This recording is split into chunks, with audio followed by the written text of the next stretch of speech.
It has been 5 months since I went to watch a film in the theaters, and today I went again. And honestly, it was worth it. And it has been 2 years and 2 months since a Marvel film has been released in theaters in India. Uh, so pretty long time, and it's Phase 4 this time. So yeah, today I'm gonna talk about the film Shang-Chi and Legend of the Ten Rings. It's directed by Destin Daniel Cretton, starring Simu Liu, Awkwafina, Tony Leung, and others. So let me talk about the story first in brief without giving out any spoilers. So this film starts with Shang-Chi's father. That means the real Mandarin. So he got the Ten Rings, but where he got it from and how he got it is not been discussed in the film.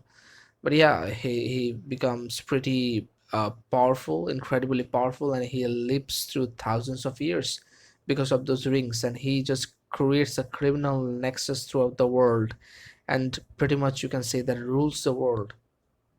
And then he meets Shang-Chi's mother in a village which is in a different dimension, and that village is called Ta Lo.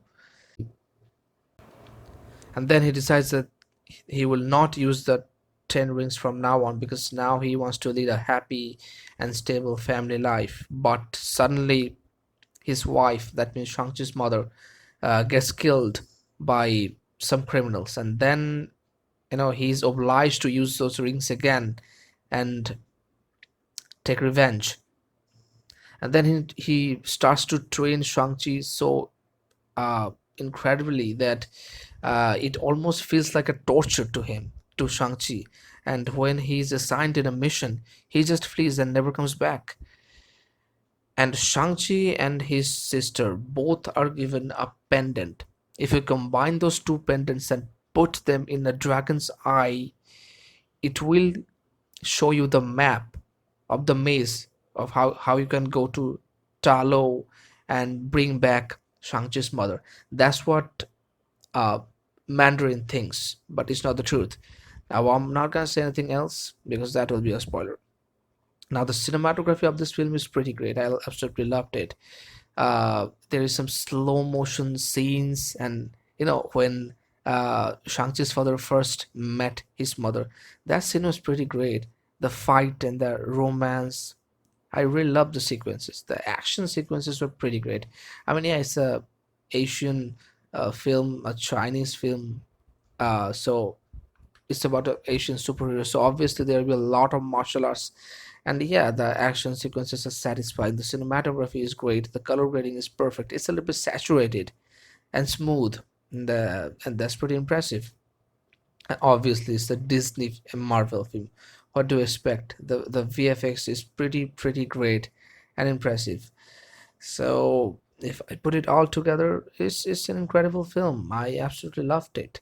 And another thing which really caught my attention was the emotional scenes. I absolutely loved Mandarin's character.